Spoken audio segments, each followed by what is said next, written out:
Eto na nga at lumipad ang team ng KMJS dito sa Dubai.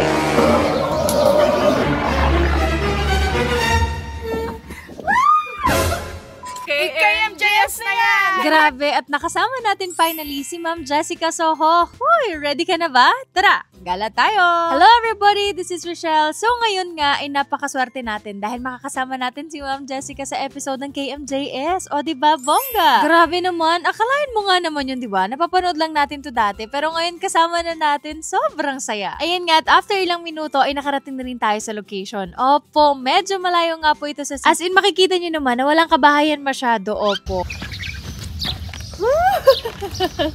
Ayan nga, swing muna tayo. Ayan nga mga beshi ko, ilang minutong paghihintay natin, dumating na rin po ang KMJS team at nakita na natin si Ma'am Jessica. And I'm with Miss Jessica Soho. Hello po! Kamusta ho kayo? Po. Sama namin yung mga camel. Yes po. Thank you. Pahag naman po. Ay, oo naman, huggy. Grabe, at hindi ko pa rin po napipigilan yung sarili ko dahil sobrang na-starstruck ako sa kanya. After ilang minuto ng shoot, ay diretso naman po sila sa ibang segment. So, una nilang ginawa mga beshi ko ay sumakay lang po sa camel, naglibot around the area. Nga pala sa mga pagkakataong ito, ay kasama niya po yung mismong owner ng camel farm. Grabe, nung time na to mga beshi ko, sobrang init kasi around 12 noon na to, opo. Pero grabe, sobrang hanga ako talaga kay Ma'am Jessica ng mga oras na to dahil sobrang makikita mo na gustong-gusto niya yung ginagawa niya. Alam mo yun? Nakaka-inspire. Parang tinanggalan niya tayo ng karapatan magreklamo sa buhay. Ganong level. At eto pa mga beshi ko. Isa sa mga struggle mga beshi ko, yung pagsakay sa camel. At talaga namang sobrang hirap sumakay. O at kita niyo naman mga beshi ko. After ilang minuto nga po, nakabalik na sila. Syempre, kung struggle ang pag-akyat, ganon din po sa pagbaba. Opo. Huy. Thank you, Samson. You're my angel. Galing mo, Samson. At syempre, nagpakain rin po sila ng camel. Ang kinakain nga po pala ng camel dito is yung mga damo. Take note, medyo aggressive po sila.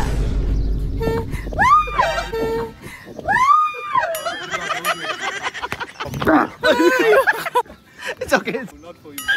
At syempre, sobrang ganado po silang kumain. After nga po palang magpakain, diretso naman po sila sa next segment. Nga pala mga beshi ko, finisher din po nila yung traditional na pagluluto ng lokaimat. Yung paggawa, yung proseso. At syempre, hindi na nila pinalampas. Sinikman din nila, opo.